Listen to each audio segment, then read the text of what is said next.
My name is Gregory Zeller. I'm the editor of Long Island Business News, and this seminar, as you know, is about tourism in downtowns on Long Island. Downtown redevelopment. It's not necessarily something you think of when you think of tourism. Downtown redevelopment is usually about mixed-use development, a lot of retail components.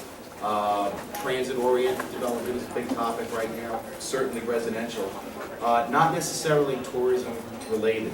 However, I think that our panelists here might have a different perspective on that. And all three of them see an important connection between these two topics that would be otherwise divergent. So with that, I'm going to throw it right to them because they have a lot to say. We have Kim Kamen down at the end there, who is the Executive Director of the Town of North Hempstead Business and Tourism Development Corporation. Yeah, I guess we should. Karen Harding is closing the door for us. She's Director of Strategic Development at BEM Media. And Dr. Janice Garinci is Director of and a Professor in the Department of Hospitality and Tourism Management at St. Joseph's College, Long Island campus in Agawam. They all have some stuff to share with you, and then, of course, we'll open it up to questions, but I think Dr. Janice would like to start. Thank you very much. Hi, everybody. How are you doing today? Good. Thank you so much for coming. I was up till about 3 o'clock in the morning adding things to my presentation, doing additional research, and I just sat in on a great presentation of the students, the Youth Vision for Long Island Vision, and there's such a synergy between what I'm going to talk to you about today and why the students said that they couldn't live on Long Island. And I'll get to that in a moment. But I'm Dr. Skarinci from St. Joseph's College, and I'm going to talk to you today about the trends and opportunities. And we're going to look at trends of tourism and opportunities in Long Island to bring more tourism, and also the growth of the Chinese market, which is, as we know, very expanding. It's the largest market that we have right now worldwide. And we're also going to look at opportunities for smart growth, and certainly the future growth for the tourism industry, which equals jobs. And then finally, I'll end with the need for education in tourism. So this is just showing you how much growth there is in the tourism industry. As you can see from the figure, the UN World Tourism Organization, international travel is growing very quickly, and it predicted that there will be 940 million, I need my glasses, in 2010, and projected to be 1.8 billion international visitors in 2030. Pretty big, significant growth in international tourism. Tourism trends and forecasts. You can see that tourism generated 9% of the GDP. Also, 1 in 11 jobs are from tourism. And it produces $1.4 trillion in exports. And tourism represents 6% of the world's exports and 29% of the services exports from tourism. So let's look at this Chinese market and let's discuss this a little bit and how it's going to affect us in youth on Long Island and the development of our downtown areas. The number of Chinese visitors to New York City jumped, this number is true, 182% from 2010 to 2013. That's an enormous growth. Some projections show an increase of Chinese travelers to the U.S. at 35% a year.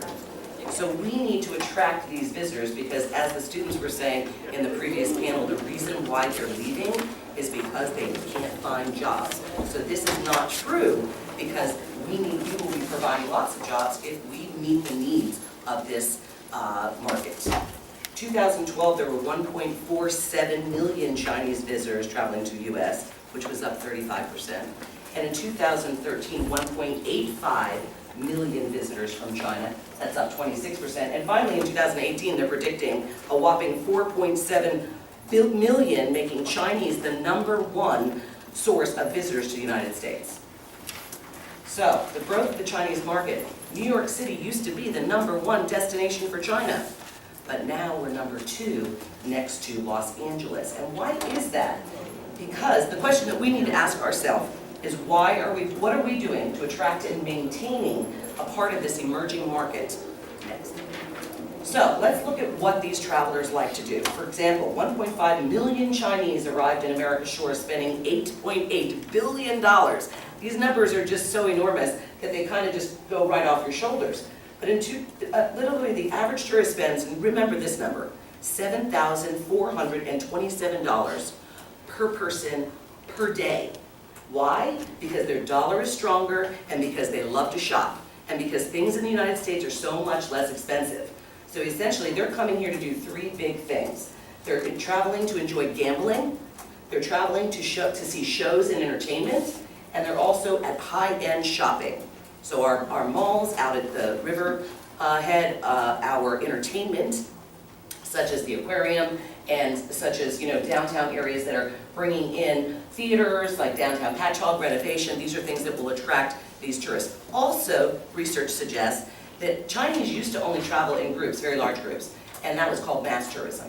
Now they want an authentic experience. They want to stay at homestays, they want to stay at B&Bs, they want to know how the community and the culture works and live in the community, not just visit, like the McDonald's scenario or the same hotel that they could get anywhere.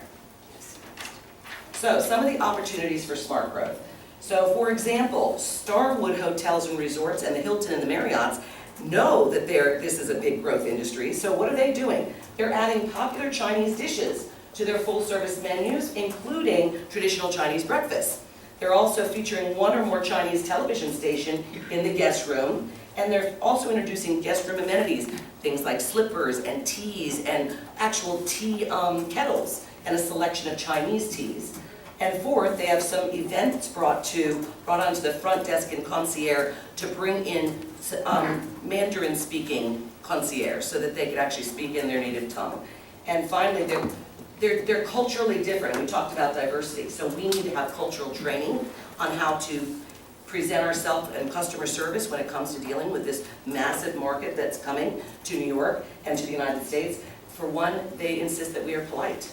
They won't come back and they're very big on word of mouth and social media. So if they have a bad experience, they're going to tell everybody they know, and that's going to be the big buzz of don't go to that particular place. So we need to be very polite and courteous, and also feature Chinese language navigation in the hotel languages for the screen, so that you can have it in English, you can have it in Spanish. Well, we need to have it in Chinese.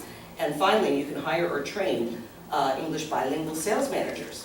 So just start thinking, what can we do in our downtown areas to attract and maintain these Chinese tourists, knowing what they enjoy doing and knowing about their culture. Next. So what are we currently doing? This is what we're currently doing, the research. The good news is New York City and company has set up a training academy in Shanghai. Did you know that? I found out that about 2 o'clock this morning. I was pretty excited. I'm doing the research. I'm like, we gotta be doing something to attract them. So I was very happy to get that nugget. New York State opened a tourism office in China. Did you know that? I didn't know that. This year. And then the state tourism officials trained travel agents and local governments on how to promote themselves to the Chinese market in July of this past year. So we are starting to do things in the governmental positions. Now we need to go to the downtown areas and the local government in order to bring those tourists to Long Island. Because these are they're staying in the city, they're going to the entertainment and they're going to New Jersey instead of New York because it's less expensive. There's an article in the New York Times that talks about the Chinese travelers going to live and stay in New Jersey because then they can just commute in for the entertainment and the shopping because it's half the price. Well, why not stay in Long Island and commute in? And then they can go to the wineries, and then they can go do some other activities that we have to offer, like not only the wineries, but Montauk. We have all of the, help me out here, Hamptons. I mean, I can list down all the wonderful wonders on this beautiful island. So what are we doing? Long Island Convention and Visitors Bureau. I had lunch with Jan yesterday, the new president, and he is very, very excited about having someone from the Convention and Visitors Bureau go promote Long Island in China. But he needs partners. He needs money. There's no money in the budget to do that. But you know what? We need to be doing that because other people are. Visit Florida, which by the way, I've just been a transplant from Florida. So they are doing everything. That Orlando is super attracting tourists. I'm doing a lot of research on theme parks and what they're doing to attract the tourists from China because that is a huge market for Chinese tourists. Adventure tourism. So there's adventure tourism, there's soft adventure. So the state's doing a lot to get us going. We need the Long Island Convention and Visitors Bureau involved in promoting Long Island to the Chinese tourists, and then we can actually make some development downtown in our neighborhoods, yes. So, future growth of the hospitality industry equals jobs. The future growth of the hospitality industry is enormous. There are over 50,000 jobs a month are created in hospitality. So earlier, I heard from the students that they can't stay on the island because there are no jobs. But in hospitality and tourism, here's an article. This is the state forecast uptick in growth from the Long Island newspaper, and it says that tourism and medical are the two largest growth industries in New York. In fact, it says the number one is leisure hospitality and other services at 30,261 jobs, and following there shortly behind is 23,150 jobs in medical tourism. Which leads me to the next slide, the need for education in hospitality and tourism. I'm the director, the new director of the Hospitality and Tourism Department at St. Joseph's College, and also the Institute for Hospitality and Tourism Management. As you can see, we have 3 different tracks based on the needs of the industry, because they did the research and they knew the growth sectors were medical and tourism. So we have hotel management, tourism management, and healthcare management. And the first graduating class, we have 3 of our students here today. If you just raise your hand and say hello to our soon-to-be graduates. And within the first week, they were employed at the Hilton in Melville. So there are people begging for more students. I have more jobs come into my inbox every day than I do students to fill them. So I need to fill up the classroom so that I can keep those students here in Long Island and have sustainable jobs in Long Island so they can afford the housing, which is exactly what the Youth Vision discussion panel was talking about, that the housing was too expensive and that they couldn't find jobs. And I'm telling you, there are jobs, there are lots of them, it's the largest growth industry, and there are also ability to move up quickly within the hospitality and tourism industry. So these are a couple of our students at the Institute for Hospitality and Tourism Management, and essentially St. Joseph's College provides a leading voice in the discussion and responsible tourism and hospitality and sustainability. As the college prepares students for professional service, we seek to make a positive impact not only on our local region, but on the global community. Through research and sustainability, which as I said, we're doing research right now on how to attract Chinese tourists to New York, through symposiums such as this, and the symposiums that we hold at St. Joseph's every semester, bringing in local industry members, and also some hitters from the New York State government and from the hotels locally. And here's Jad, one of our governors, and we have some very impressive legislature being made and people coming to St. Joseph's College and actually making a difference in the community. Also through internships and jobs. All of these people have offered, in fact, this is the general manager, or was, she's leaving us, that offered 4 of my students jobs within the first week. Literally, I started here, the first week of class, they went to a symposium with me and they had a job the next week. She sent out an email, they followed up with a resume, and here they are employed, and she's asking for more. She got 4 more of my students already employed, and this is only our 10th week. So networking, we go out to field trips and panel discussions in the industry, and also bring them for panel discussions and education into the community and into the university. So finally, you can see these are our students, very professionally dressed. We're training them for the hospitality and tourism industry to be the future leaders of the hospitality and tourism industry. And these are some of the field trips we went to Fire Island. These kids were writing me letters saying they'd lived on Long Island their entire life but never been to Fire Island. So they need to know their own tourism product. You've got some of the best 10 beaches. They're, according to the travel magazines, one of the top 10 beaches in the world here on Long Island. But the students need to see it in order to promote it and to want to go to it and to stay here for these beautiful things. Next one. And this is us at the Hyatt Hotel. They didn't know that there was a butterfly garden at the Hyatt Hotel. We went just last week for a SCAL meeting and a tour of the back of the house at the aquarium. And they have, all sorts of adventure tourism opportunities. This is a great downtown revitalization project in Riverhead where they're bringing in tourism for adventure tourism, and they're bringing in different opportunities such as this aquarium where you can have events at different venues. So in conclusion, the tourism industry is booming. The Chinese tourists are on the rise. Jobs are abundant. And there is a need for hospitality and tourism education. So thank you very much for your time.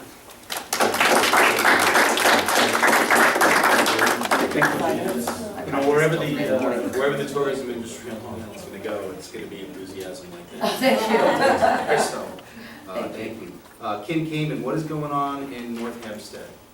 Okay, well first let me just give a quick introduction about who I am and what I do. My name is Kim Kamen. I'm the Executive Director for Business and Tourism in the town of North Hempstead. I'm actually returning, I just recently returned back to the town. I used to work under a different administration, the May Newberger administration, over 10 years ago. I was asked before we started this if I was related to John Kamen. So this young lady here in the front row, if you would turn around, you will see that he is here. I ended up taking a leave of absence due to the fact that my husband was elected in North Hempstead, and so I left. By way of background, I have a theater background. Thanks so much, Gregory, for pointing that out. And also I have a law degree, and some people might say one are, you know, they could be interchangeable. So I've been back in the town for a little bit less than a year, and have been tasked with bringing in and attracting more business within the town, and which, by the way, I would like to just say that it's the 5th largest township in the state of New York. And so one of the things that I tried to do was to bring some of my own talents and skills in order to shine a flashlight into the various local communities. And one of the ways that I was able to do this with the help of my deputy, Roy Smithheimer, who is also here in the audience, was to be a little bit creative. And I know that Karen is going to be touching upon storytelling, but I wanted to give you a brief idea of what we've decided to do within the town. I don't know, Roy, you can go up and... It's going to be quite entertaining. Just press escape. Escape? Yep. And then where am I? Got it.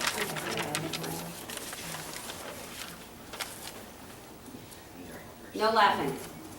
Laughing is allowed.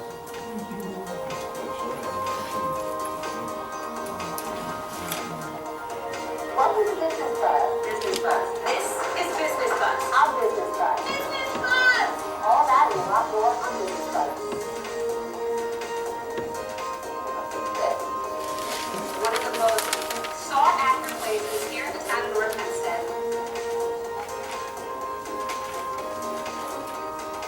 Bring more activity to Go, Eric.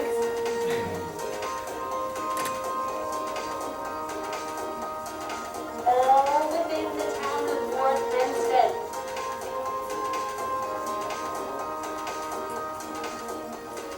So as a patron, if I wanted to be able to plan my evening out ahead of time,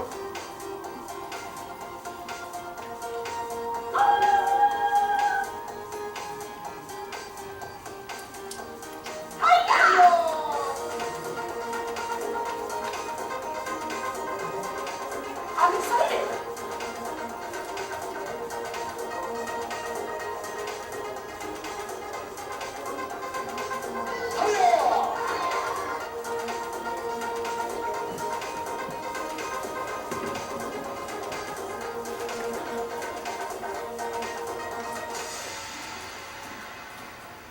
Okay, so what you've just seen is someone who is not embarrassed, shy, or is not afraid to make a fool of themselves. But one of the things that we've done, as we call it the BTDC in North Hempstead, is we created a program called Business Buzz. And by way of using this, which also segues into some social media, we've been able to take a flashlight and offer our local businesses an opportunity to present themselves in a way that most people don't normally get to see. And whether or not you were able to tell, everything that you saw me doing there was highlighting a different business, merchant, or activity. Each of the episodes that we air also has a different theme. So I know that Greg is going to be asking us some questions in a little bit, I guess, after Karen gives her introduction. But this is basically what we've been doing right now. We also have been focusing quite a bit on our local downtowns and different ways that we can bring in more people. This is just one of the ways I'll throw out there that we just recently had our 4th annual International Film Festival, which was quite successful. And that as well ties into what we're trying to do in the town of North Hempstead.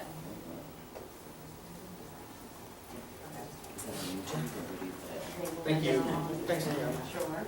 Also with us is Karen Harding. She's the Director of Strategic Development at Them Media. That's a television commercial production house, which I think gives you a very unique perspective on some of these issues. Can you tell us a little bit about that? Sure. Hi, I'm Karen Harding.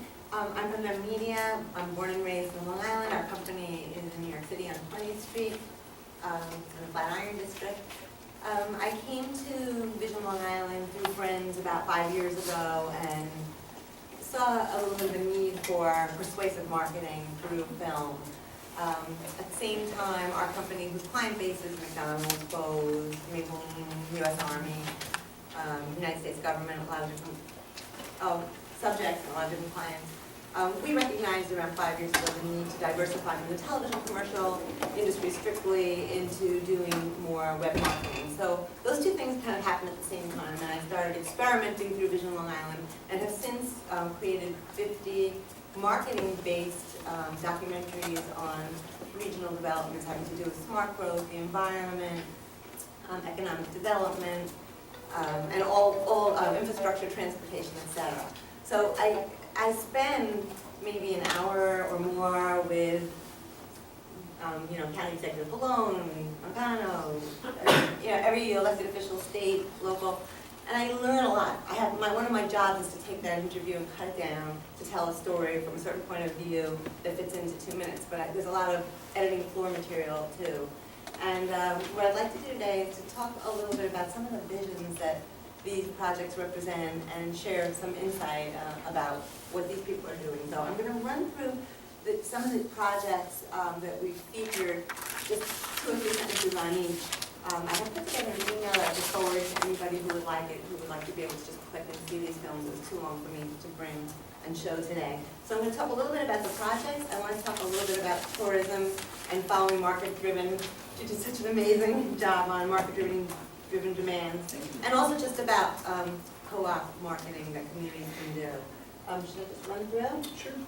Okay, so basically we're going to talk about the type of work that I recommend for media and then some of the projects we did. So we're doing broadcast level production, and I think that's really important because today's media savvy community really turns away when things aren't high level production. But what we've done is we've leveraged some of our miniaturization of equipment, talent, and resources to make these new things happen on a local level. Some of the projects that we featured started with Riverhead. This is a great project to look at because what they did there is they took an aquarium and they built a hotel next door and put the two together. It's just an interesting way to support downtowns. Not only can you have a wedding there, but they're also trying to attract Chinese tourism and anybody even from the city going out to the Hamptons. It's at the gateway, so you might have attractions for youth to go see a butterfly exhibit or an aquarium exhibit and stay there before the family then goes on to the vineyards or out to the Hamptons. So I thought that was a really great way to impact the downtown because of course now the ice cream shop is going to open next door and there's a great trickle down. Great project. Farmingdale, building apartments over stores. At the train track used to be so low rent if you live near the train. Now the kids want to wait in their hotel lobby while it's raining out and just see the train and get on it. 5 minutes to the city, which, I live closer to the city, and some of our residents have to drive 20 minutes to the train station to find a parking spot. These kids could just walk and go. Great job being done there. Originally, there was a plan for a smart growth residential community and a hotel. That changed, but at the time that it was being built, that hotel was designed to have no restaurant, paths that went into the town to support the downtown. These are the kinds of strategic things that some of these great leaders are doing in their planning, both developers and elected officials. Crazy project, Quorum. There is no town in Quorum. Never has been a downtown. So developers and activists there got together, elected officials, and they planned a building that is on one end of a piece of property next to an already existing Avalon. And they're literally building a road through the two that didn't exist before, which will be a main street. They're going to build a town. It's almost Disney-esque. And at the same time, they alleviated traffic. So they were very strategic with their needs. We did projects on with Ed Mangano, talking about the IDA and the investments in some of these, again, transportation-oriented developments with retail on the top. and apartments on the bottom. That's big and going on. Glen Cove has the piazza. What's the piazza? It's back, centuries ago, where you actually had people living above each other and then this common place in the town, again, feeding into the downtown stores that are right there. I was in Prague, it was the same thing, except they existed for centuries. People living above the retail, these are built-in customers that come downstairs, and then public spaces. Elmont, they're redoing Hempstead Turnpike. What are they doing? Changing zoning, as many of these things require. Putting stores of, apartments above the stores, building in a community for those downtowns. Patch Out, you've heard about it 100 times today because it's been one of the great leading examples of what can be done there. Basically taking blight and turning it to light and finding things like Art Space, which is a funded, sponsored rent for for artists who fall under a certain requirement of income. It was just like so well turned around from the artists. It brought that area together. Now they have a river walk, a fabulous community. Again, at the train tracks, again, fast commute into the city. They're doing great things in Patchogue. And then the restaurants start and the theater gets residents. Wine Dance Rising is a great example of what can be done to a town and a downtown, because Wine Dance Rising is not only providing apartments, and as you'll see in my interview with Sloan, it's lifting a community at the same time. They're bringing in locals to actually be involved in that project. It's planning transportation, which is a great equalizer for opportunity for youth. Huntington Station started out as a community that got together with a community center. That strengthened the community such that they could then ask for a big box store and other stores to open, strengthening the shopping community. And that's rolling out now to become a town that's attractive and that's going to have more growth. Launchpad, another video, another way of looking at a downtown. They're like a think tank company or a firm that has opened up on the railroad tracks in Mineola, supporting the reverse commute, bringing in investors from New York City, strengthening the restaurants that you can walk to, keeping traffic down, great innovative ways of helping downtowns. Hempstead, $2 billion makeover is expected. I did a project for the World Energy Forum that showed this as a case study of what's happening in America and how using a multimodal location that has 2 train stations and bus stations that go everywhere is a great place to start when building communities for apartments over stores, for strong downtowns, and also to keep cars off the road. Other projects, ENF Development's doing a project there where they not only are building senior housing, but they're providing social services as part of their building. These are doing good work types of projects and at the same time supporting the downtowns. Bayshore, lots of little projects that are providing places for students at the Suffolk colleges or medical personnel from the New North Shore LIJ. Again, over stores, little buildings being redone or blocked. So you get an idea about living spaces, entertainment. Westbury, Post Avenue took a movie theater, phenomenal venue. You can't even believe you're on Long Island, as it was 15 years ago. Huntington has a Paramount Theater. All of these theaters mean the ice cream store opens, the restaurant store opens, which is really great for downtown. And all of this busyness impacts the private homeowner in a very positive way. Because who wants to buy a home in a dying downtown? And also, where is the youth who's then going to move into these big homes? So the NIMBYism of don't build it in my backyard is starting to fade. And one of the ways that that's happening is this organization and the types of communications that are going out. And having films and videos to support that really does help. We can't ignore transportation, the environment, but I'm going to move on a little bit and talk about something that might not be thought of for downtowns, and that's about street matters. I call it street matters. I interviewed Councilwoman Walsh in the town of Brookhaven about Portion Road. Just a lot of light, no places to walk. By turning that streetscape around, it helps us to support the downtown and also connect that to Brookhaven, which will be coming soon. Senator Fischillo did a film with me with Sandy Vega, a mother who lost a child crossing the street. And after this, the activism and the support that followed brought along Complete Streets. Complete Streets says that any New York State road that's being built with New York State dollars has to have a pedestrian path. This is really vital to downtown, because if it's not safe, you can't use the stores.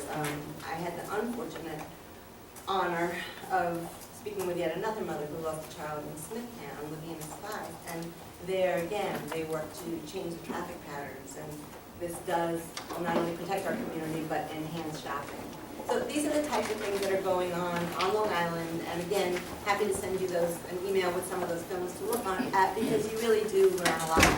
I wanted to speak just shortly about tourism, and we hear a lot about the Chinese, and in my email I have a bunch of links to some statistics like you do about the Chinese, but there is a little bit of a provincial mood about, do we really want all these people coming into our downtown?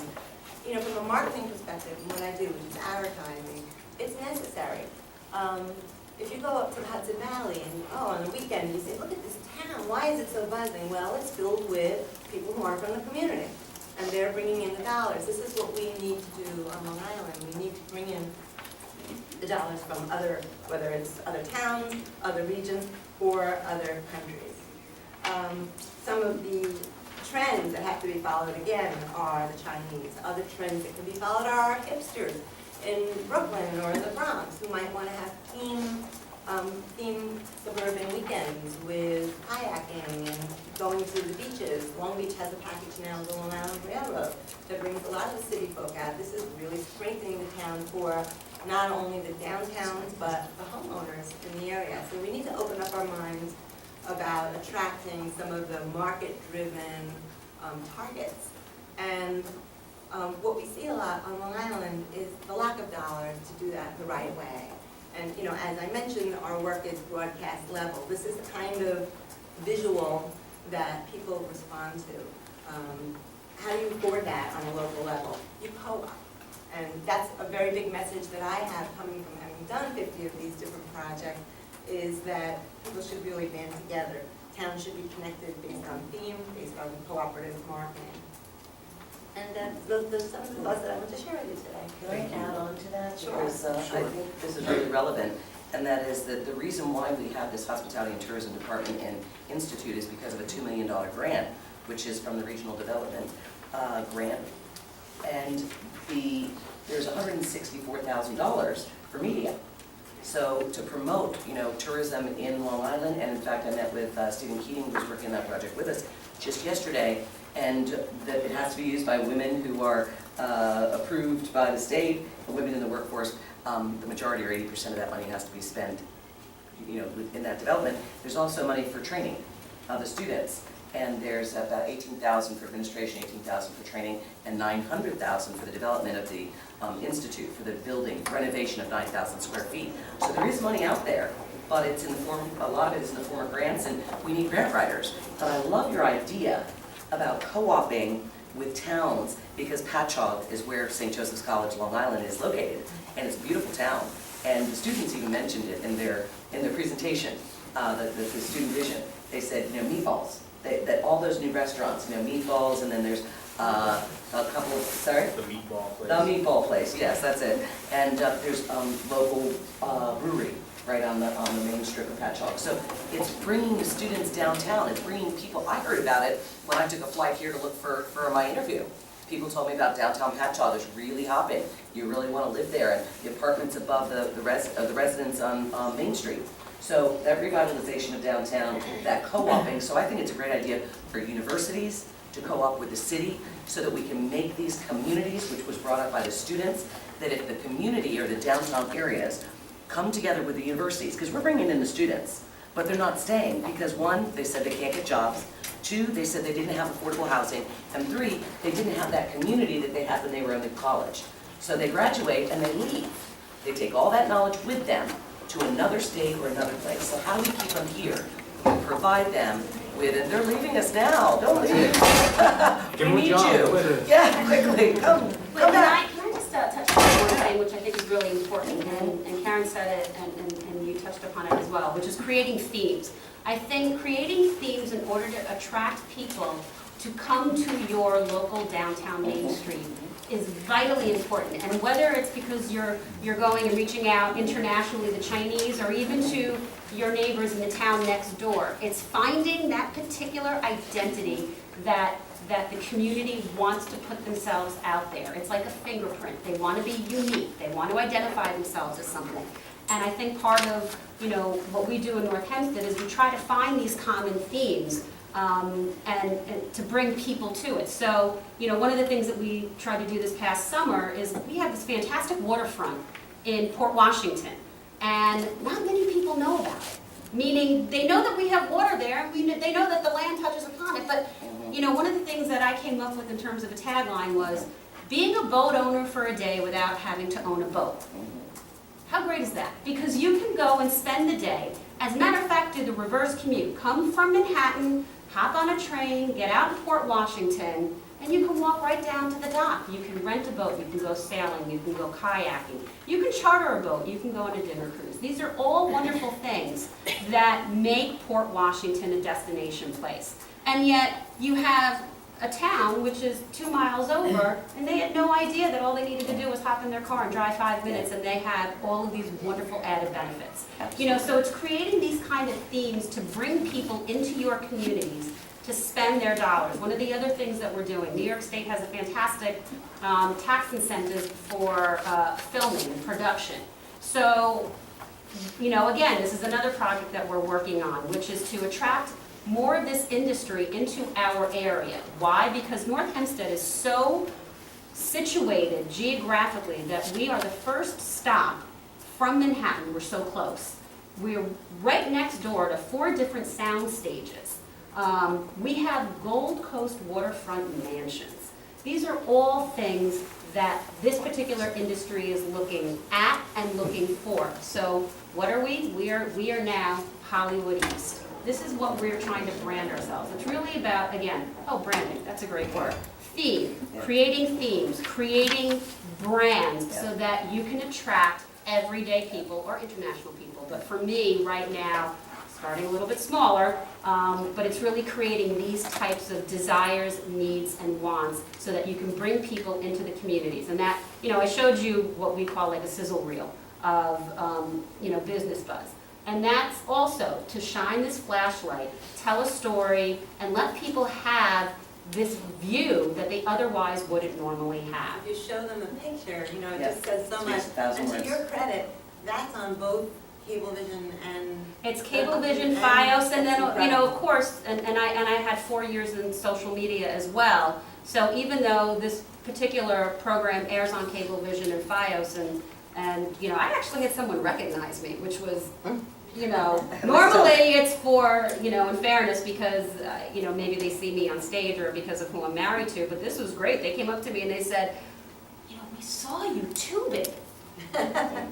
Who sees me tubing? Oh yeah, I did that. And it was, and I have to tell you, they had no idea that these type of waterfront activities existed until they saw that. So once I heard that, I knew that we were sort of on the right direction. But now these episodes are in fact available not only on YouTube, but we also give them to the businesses that we feature. And businesses are so strapped for money nowadays that they are thrilled that they're able to utilize what we've done for them and use them for their own marketing purposes. We give it to them for that purpose. Well, So I it's been want to great. add on to that, Kim. That's absolutely what we're doing with this grant money, is creating stories, just as you've discussed, and also my students have lived in Long Island their entire life, and we took them, you saw the picture of them jumping up on the beach. That was the first time that they'd ever been to Fire Island, and they live right here. And because of one of our representatives that's back there, Friends of Fire Island, took our students on a trip to see their own backyard. So these students don't even know or didn't even know their own, the wonderful things that are in their own community. So theming, the students and I have been going on field trips all over the island. We've taken them to the Hyatt. You saw the pictures of them at the Butterfly Garden. You've seen pictures of them jumping on Fire Island. We've been to Jones Beach. We're here at this event today. But also, we're going to do some social activities. We're going to be going to Themes, Dickens Parade or Festival is coming up in 2 weeks in Port Jefferson. I'm living in Sound Beach. The students had never heard of it. So we were at a Long Island Convention and Visitors meeting with the students, and they heard about it, so now they're volunteering. So now they're starting to volunteer. 2 of my students are with the volunteer coordinator today about the Dickens Festival, and they're gonna, and imagine that, they're becoming part of the community. If they become part of the community, they're gonna stay in the community. They're gonna believe in the community, they're gonna own the community. That's what we wanna do. We wanna keep these beautiful young people here in Long Island. We gotta provide them an education, we gotta provide them a job, and we gotta provide them some housing, and to feel like they're part of the community. And through education, we can do that. So there is a brochure, I'm gonna do a shameless plug, and there is a brochure on your desk if you want to know anything else about our program in hospitality and tourism management or the Institute. My phone number, I have my card, please contact me, and our students love volunteer opportunities at your hotels, you know, whatever. That's how they learn. Here's my card. You can give this to any one of your Absolutely, students. thank you very I just wanted to much. say something about transportation. Yes. You know, Long Island is so big, and a lot of what we're doing Yeah. in business Yeah. and education and public-private partnerships, kind of like the information triangle in Mhm. Raleigh, but we're so big. So what's the missing link? It's transportation. It's getting better. There are plans for your north-south, et cetera. But I just want to give you an example through one of the projects and one of the interviews that I did of someone who I think is getting it. And it was the 7 bus. Michael Spooner was talking about, again, Chinese tourism. You know, the statistics, 100 million overseas trips, 100 million Chinese travelers in 2014, spent $102 billion abroad. I mean, the numbers are there, and they're going upstate, they want to build a theme park, etc. He talked about how I don't have them, but there are statistics that show that the Chinese come 4 or 5 times each. And so they're ready after the first 2 or 3 times, just like, oh, if we go to Paris, maybe the 3rd time we'll go to Versailles.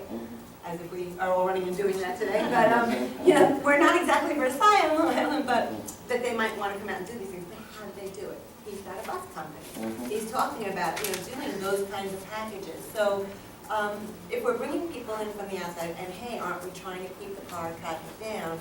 I think there's a really big business opportunity for busing and private services to help facilitate some of this stuff. And on that note, I've been talking to a lot of the tour operators, and they said the one thing that we're lacking in Long Island is educated tour operators that know the history of Long Island. So why not train them in the university? I'm talking with St. Joseph's College about starting a certification program, just like they do in the city.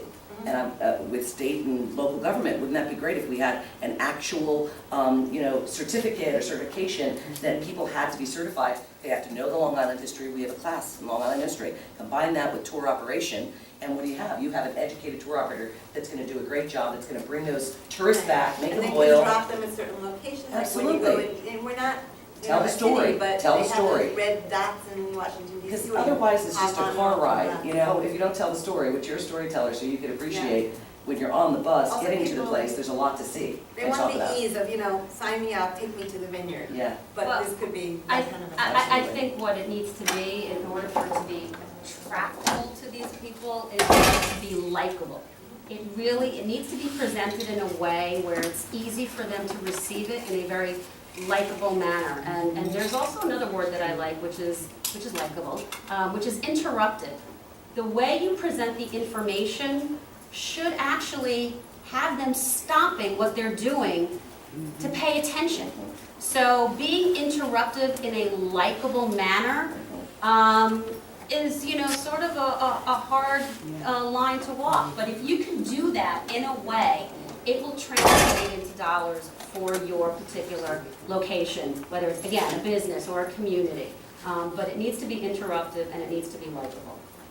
Karen, I love the way you see Long Island as Versailles and Glencoe, as the new Prague. I love the way you see our towns. I have a question for you, and I think part of the answer might be in this theming thing that you all three hit on. Do downtown redevelopment initiatives always mesh well with tourism endeavors?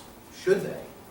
And if they don't, what happens? I mean, which should win out? Should it be the needs of a town as far as residents and retail, or should there be more of a focus on attracting people? I think that the dollars would be very, very helpful.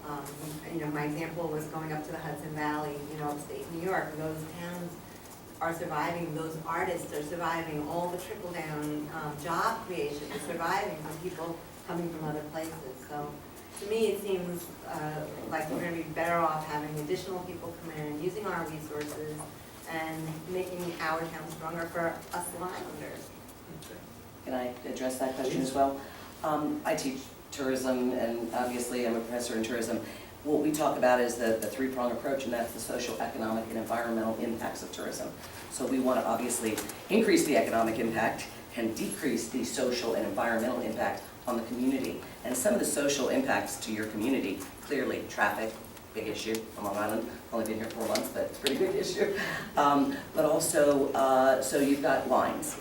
And you have, I'm from South Florida. I know all about lines and tourists, and as a matter of fact, we call you guys the snowbirds because you come down when it's wintertime, when it's too cold here, you come to Florida, and then all of a sudden the roads are busy and the lines are long and you can't get a seat at your favorite restaurant and all the hotels are booked. So tourism can have a negative impact on the host community is what I'm trying to say. So we can make it more sustainable by partnering with the local community, as you said earlier, by co-oping, by making it sustainable to the community, involving the community in the tourism so that they're going to get the benefits and reap the rewards, but not as much of the impact, the negative impacts. So by having the infrastructure in order to provide the roads, the infrastructure for the parking, we talked about that in the main session, parking is a big issue in Huntington. Well, you got to have parking when you have an event or a facility, right? And that is a big struggle with us at St. Joseph's. We don't have enough parking. We got to literally ship our students in. We're a commuter school.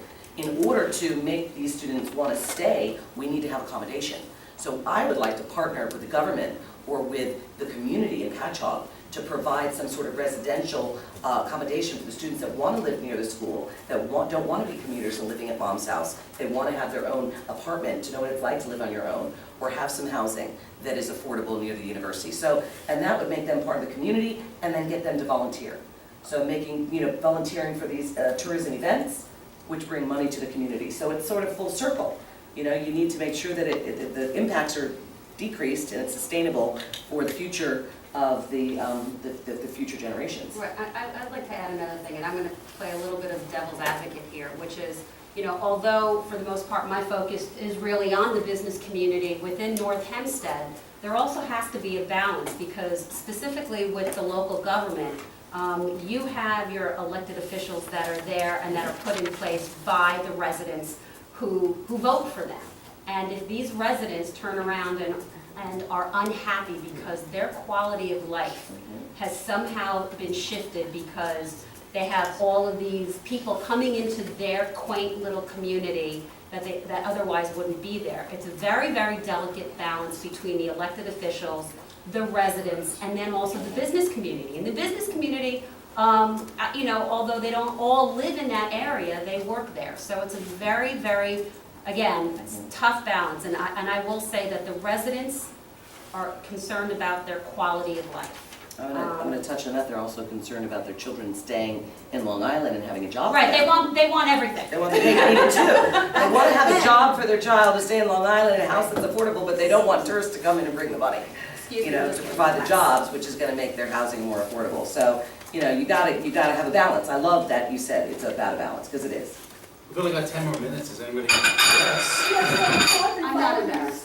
I've been following this subject a very long time. In the first place, Long Island does an abominable job of promoting tourism, has no appreciation whatsoever in terms of the benefit that you say. What you didn't say is every dollar spent by a tourist ripples 4 times. That's $4 worth in the community in terms of the trickle down. The second point I would make is, in terms of quality of life, the reason that tourists come are the things that make the quality of life. Absolutely. They're not going to come to a blighted community, Exactly. to a smoggy community, to a polluted community. They come for those things, and those things enhance, like we see with the space and Westbury and so forth. Absolutely. But I should also point out that Governor Cuomo does appreciate the importance Yes. of tourism. Oh, yes. And he has reinvigorated I Love New York, Yes. except he's bringing all the tourists upstate. Only you remember how to All find the Long value Island. is going Very good upstate. He just, Hampton Jitney is Yes. now contracted to bring tourists up to the ski areas of New York. Now, in the summertime, they just started the I Love New York bus. In the summertime, they were bringing people from New York City out to Long Island, and that's something that Long Island Convention and Visitor Yes. Bureau has to lobby for Yes. and get more of that money, more of that promotion, and more of that interest. Actually, they did do that. They had a family trip with a bunch of the tour operators come out to Long Island. They took them on a big tour. They did a bike wine tour. and they loved it. So they're That's trying brand to, new. yeah, Yeah. there's a lot of really innovative things. We just spoke to, at the Hyatt, they have the horse, Spirit Horse, to bring community together. It's like a training program. So there's all sorts of innovative ideas that are going around there. It's just getting the word out, back to the media, back to the branding, back to we gotta get the word to the people that live on this island, and that's through education. So the biggest problem though is the transportation. Now Robert Moses, who designed our highway system and really was responsible for development, he purposely designed it so that there wouldn't be tourism to Jones Beach and to these beaches. And I think that what you touched on, the Long Beach thing, Long Beach is getting it. They have that beautiful new hotel on the beach. It's accessible. That's the kind of things that should be promoted. But the problem is, once you get there, you'll bring them out for a weekend, but then they're stuck. They can't get north and south. They can't get to any historical or cultural Well, they use, attraction. in Brooklyn, they can go from one part of Brooklyn to the next part of Brooklyn, all in one night. Right. Because they've got subways, to do it. That's what we have to compete with. And I'm just going to respectfully disagree with Karen at the risk of putting myself out there perhaps a little too much. But I'm going to defend Governor Cuomo in the sense that, you know, you can't expect any individual to have things happen overnight. And so in fairness to the governor, I did mention that he has this fantastic tax incentive for the TV and film industry. And he has invested a lot of time, effort, and money into grooming that. And if you look, and I hope you'll forgive me because I don't have any numbers in front of me, but I do have plenty of communications between the state in emails and such, that he's invested, okay, my son is calling. I think it's I'm not taking your $600 call. million. It's twice as large as the it's- next 600 million, right? largest states. Right. And tourism. it's huge, and you're looking at, seriously, not only just Manhattan, but it's now filtering into Long Island, more so now because we have these two sound stages in Nassau County. There's one in Queens, and I know we're focusing on Long Island, but Long Island is not the ugly stepchild of New York. It really isn't. You've got to give the man time, and in fairness, things do take time in order for them to achieve success. I think he's So- got about 4 more years. Just a quick, no, the village of Freeport, you know, we have the nautical mile, which is, it's a great, Introduce yourself. Robert Kennedy, Mayor of Freeport. That's important to know. We love Freeport. It's great to have tourism, and we did very well this year. I mean, thank God for New York Rising, a lot of people have rebuilt after Sandy. But when you turn around and you're mixing that tourism with residential, it's very tough to balance. I mean, I've literally gone to people's houses with a decimal meter and you read 94 decibels in a bedroom. How can people sleep with it? You know, I've inherited a problem where I have a big tourism area adjacent to a residential. We were very successful last year, but in order to continue being successful, I had to put on roughly $75,000 a month in overtime for police because we were so successful. A lot of areas still aren't open since Sandy, so we brought in a lot more tourism to the village. But based on $75,000 a month, unexpected expenses for those 4 months, we only get $90,000 a year in sales tax back from New York State. Because we're a village, not a city. So it's a major hit for somebody to continue this tourism and yet try to budget to maintain a safe and secure environment. On that exact note, I was talking to the president, Jan, of Long Island Convention and Visitors Bureau, and I know that they're up to redo their contract, and he's talking about taxing, accommodation. In Florida, they have a bed tax, it's 5 cents. They built the Roger Dean Stadium with 1 cent. Because we had, and you have, 800 hotels on the island, how many rooms, how many thousands of rooms on this island? And so therefore, that could help with your infrastructure, that could give money back to the community, to each of the communities. And he was talking about, we have, I think the problem that I'm seeing, and I'm just listening, is that you have so many small, this was from this morning's session, it's very spread out, little communities, and therefore everybody's vying for every little dime instead of partnering, coming together, and working together to make, communities as one unit. I think that would be one step in the right direction. Your neighbor, to help each other, because it's only going to benefit each other and the community. Like you said, tourism brings money in, which helps the community with infrastructure and jobs. an economic benefit, but it also does have the downside as long as you plan it right. So strategic planning is also important. Thank you. I just wanted to mention that for many years, Gloria Rocchio from Stony Brook headed the North Shore Promotion Alliance. And the goal of that was to, because the North Shore has kind of been the stepchild of Long Island. And I was involved with it for a long time too. And it's very difficult to get all these North Shore communities to collaborate Yes, on a exactly. plan to promote the North Shore as a whole. As a One destination. unified community. Destination management, I mean, Right. that's what the CVB is all about. And we were, we would also advocate to the LICVB to get some of their funds to the North Shore because almost everything was going out, to the Hamptons and. I was having lunch with Jan yesterday, and he was giving me an example about Colorado and how, they had 600 hotels, and he had a $600 million budget. I'm just throwing numbers out, don't quote me on these numbers. I didn't write them down. But here, we have double the number of hotels and half the budget. So, he's got to allocate, and that's why he was talking to me initially about hiring interns, because they don't have enough people. They have only 13 people running this department, and they're going, he just got back from Europe to promote Long Island. He wants to go to China to promote Long Island. He has to fundraise and partner with the community or with the government to get funds, and I was trying to figure out a way to partner with him to bring students from China. But I can't bring students from China unless I have residential accommodation that's affordable. So it's a catch-22, which came first, the chicken or the egg. So we gotta work together. I think the bottom line, if we get one piece from this, is we have to partner and work together. I have a question. Long Island has a large Southeast Asian and Hispanic population starting to come in. Can you speak about your efforts to bring in diversity through commercials? Or is there any efforts going on, or there are commercials in other languages, or are things being promoted? Because we have wonderful arts and culture all throughout the island. It just sounds like some of the, I just want to say, it just sounds like some of the things we're promoting are very just water and, we can go drink wine, but there's so much else. Well, now I'm going to answer that, and this had nothing to do with my professional employment with the town of North Hempstead, but on the side, I am involved in doing other activities. You probably would not know this, but I'm Puerto Rican, so I'm bilingual, and I just actually filmed what's called Somos Uno, which is a PSA for New York One News. And that was very near and dear to my heart, and quite frankly, because I'm walking down the street, you would never guess that. But that is a very good point, and particularly within North Hempstead, we actually do have a very large Hispanic population, which is probably going to be my next thing, thank you so much, that I am going to reach out to. But of course, all of this is pending approval of my board that I work for, but I know that they would very much support it.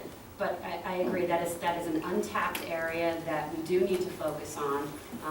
They are contributing residents in every which way possible, like everyone else. And so, I agree with you, it's incredibly important, and it's something that I personally plan on following. Does that run the risk of putting off potential visitors if you focus on a particular ethnicity? Well, I think As it's tourism actually, trends. the message is really to try to be inclusive. It's not exclusive, it's really being inclusive, and, Well, some again, of the at the risk of putting recommendations- myself out there, shame on anyone who's put off by it. But you're uniquely in a position to do this because you're super hyper local and you're going into the actual Correct. businesses, and I'm sure you're going to position it in a way, like why people go to the city. That there are, you might go to a restaurant from this nation or that nation, and it's a way for us to, yeah. Well, that was You're uniquely in that exactly, position in a great way. that was exactly one of the recommendations that were made in the presentation at the beginning, and that was about attracting Chinese visitors, whether it's Spanish, Chinese, whatever. It said put at least one channel on their language. Have commercials in their language, have brochures in their language. If you're going to try to attract the Chinese visitor or the Spanish visitor, signage has to be in their language so that they will want to come back. Well, my concern is also, let's talk about the residents that are here that like to do staycations, as that's like a term now. There's plenty of people that we have here that would like to do things, but if we're only advertising towards a certain demographic of people do not know what we have, and our assets are here. So that's really a big concern for me also, and for young people who live here also as well. I think the staycations all, could be in everything that we're talking about, which is theme things. It could be through food, it could be through concerts. I think that's really important, and I think that's part of. And it's also knowing who your audience is, which is what you're really pinpointing. target market, Whether right. it's cultural, whether it's, you actually have to be able to speak to your audience in a way that they will understand, whether it's their interest or language, but I agree. Yeah, it's a different market segment, and if you're trying to attract that market segment, then you're gonna play that commercial in their city and to attract them to come here, or you're gonna send CDB there, or you're gonna put the tour operators there to tell them about your product. We are officially out of time. Thank you Good very question. much. Thank you. Thank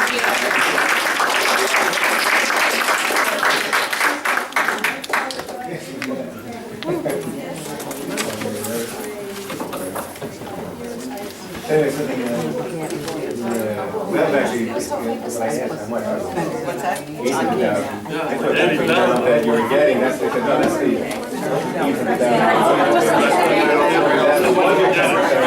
Well, that's fair. I just told him, yeah. Yeah, well, I sent you some back.